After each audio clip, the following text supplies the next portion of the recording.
Hello, my name's Willo and I'm a carpenter.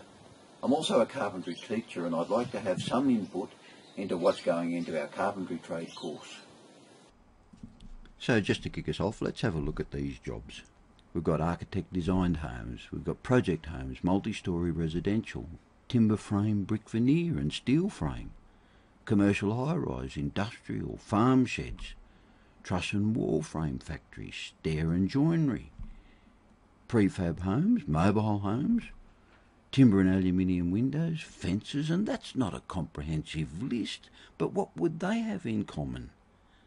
It's my guess that every one of those operations would have or could have carpentry apprentices as part of their workforce. You know, I'm passionate about carpentry, it's a great trade.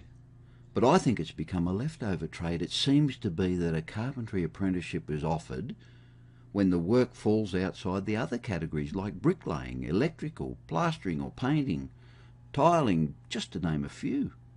I'm not saying this is a bad thing, and of course I won't live long enough to change the apprenticeship system or create new trades to reflect what's happening in the workplace. But it's sometimes difficult to respect some of the industries that carpenters work in. You know, it's really difficult for some of us older tradesmen to cope with the idea that some young carpenters don't have a nail bag or a sharp chisel or a sharp plane in their kit. But it's very obvious that that's what some of the employers in our industry want. You know, it seems that there's no check on who a new carpenter is apprenticed to. It's more often than not a builder who was once a carpenter but whose focus now is on different things. And so most of our apprentices are just putting together pre-made components like walls, roofs, stairs, door sets. Many fix-outs are reduced to just drop saw, nail gun, no more gaps affairs. As I said, not a sharp hand plane to be seen. It's fair to say that a lot of our carpentry work is just at a Cert 1 or Cert 2 level. So why go through all that, you might ask? Well, I thought if I'm going to have any meaningful contribution into what goes into the new carpentry trade course, then I best establish my own facts. And then I've read the development strategy put out for consultation by our Skills Council. I've also had a look at the 5 industries that provided feedback to the council. And I also read the analysis of the existing qualification. I then conducted my own straw poll in preparation for this, and I'm struggling to find an employer who agrees with the council's observation. That is, that the existing qualification have served the industry, employers and workers. In fact, one builder said, "The carpentry certificate is not worth the paper it's written on. In fact, it's barely a starting point when you're looking for a carpenter." So where to from here? Well, we've established that the industry is a very broad church, and most of them with fairly strong opinions. And we know by hurtful experience that it is impossible to please all employers, or even a majority of employers sometimes, for that matter. So who should we ask for ideas about the content for our trade course? I think the best people to ask are our most highly skilled carpenters. So I'm putting my hand up, not to boast, just to offer some suggestions. I really hope it's accepted as intended.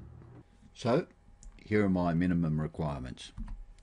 A qualification that employers can rely on as a minimum standard. Everyone is the same. That means that every RTO assesses the same skills in the same way, and we restrict the electives to a minimum. For me, no electives is preferable. A qualification that guarantees proficiency at the highest level with plan interpretation and the use of carpentry, hand and power tools, including EPT. A qualification that attests to an expert knowledge of the Carpenter's Code. There is nothing in the timber framing code that a carpenter doesn't need to know. It is written for us at the Cert 3 level. The workarounds that the industry have now to cope with the lack of code knowledge is so inefficient and very embarrassing. A qualification gained only on credible evidence. I'm not against on-the-job assessment per se. I welcome the example of the assessment of the butcher's apprentice where they are set up with their own block and a carcass and the assessor signs off on 10 competencies in 3 hours. That's fantastic. But carpentry is so different. I would need a couple of days to assess a carpentry apprentice on, say, wall framing, against the critical aspects of evidence as they stand now, and then the apprentice would be working with others who are not being assessed. How's that done credibly?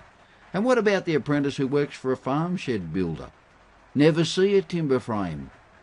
I also believe that the employer's third-party evidence has absolutely no credibility. There's too many hidden agendas there. And lastly, a qualification that the assessor can be held accountable to. That's my requirements. And funding plays a part. You know, here in New South Wales, the teaching section of the RTO gets about $6,000 or $7,000 per Cert 3 apprentice. That's for the whole course. I'd go through about 20% of that to properly, on-the-job assess just one unit. We have to be realistic with what we can credibly achieve here. So, here is the list of 14 core units that the Skills Council has put up for consultation. I won't go through them all, but it starts off with a WHS unit that includes writing safe work method statements. Does that seriously mean that you can't be a carpenter unless you can write a SWMS? A task, according to the regulation, that is an employer's responsibility. New South Wales WorkCover emphasised the need for all workers to participate in the process, but the apprentice writing them? No way. And the last 3 units here: erecting, altering and dismantling basic scaffolding and work safely on scaffolding up to 2 metres, plus operate elevated work platforms up to 11 metres. You know, I take working safely very seriously. It's taught and assessed in every unit, but these 3 units, plus the first WHS unit, are not specific to carpentry. They are for all construction workers and should be included in industry and site safety training. And of course I understand the need for working safely at heights, but to think that you can't be a carpenter unless you can operate an elevated work platform to 11 metres just does my head in.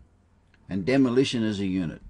I've struggled with this since it came into the course. To me, a unit with the best intention, but absolutely impossible to assess as intended. Can't we assume that the learning gained from the erection of carpentry components can be transferred and relied on when demolishing those very same components? If we're worried about asbestos, and we should be, then again, that is the employer's responsibility for all construction workers who must be trained at the appropriate time as required by law. The other units, along with the list of 19 electives, are on the CPSISC website. Here's my list. We start off with the foundation skills: read and interpret plans, carpentry materials, including their relevant safety data, and then a very thorough demonstration of skills with carpentry, hand and power tools. Then we've got the underpinning skills for levelling and setting out, cladding, lining and moulding, handling and assembly of pre-made components and eaves, and windows, doors and fixing out, always with emphasis on their very important Australian codes and standards, and all with off-the-job practical tasks and assessments. Every carpenter must be able to build and form upstairs. Then we have the timber framing code skills. It is the carpentry teacher's job to bring to life the code theory and support it with the practical tasks that are aligned with each of these units. AS 1684 general terms and definitions, floor frame, flooring and decks, wall framing, ceiling framing and roof framing, bracing and tie down as a separate unit, and brick veneer construction, a very important carpentry skill to get back. These to me are fundamental carpentry skills. Every qualified carpenter must have them, and the skills in this list are transferable to encompass every other carpentry task. I have no room for electives. There'll be debate about whether the funding will stretch even this far. I strongly believe that the carpentry trade can only serve our industries and our communities and our licensing authorities when our qualified carpenters have this set of skills. So that's my contribution. For the sake of the industry and our apprentices, I hope that we can keep the carpentry trade the best trade in the world.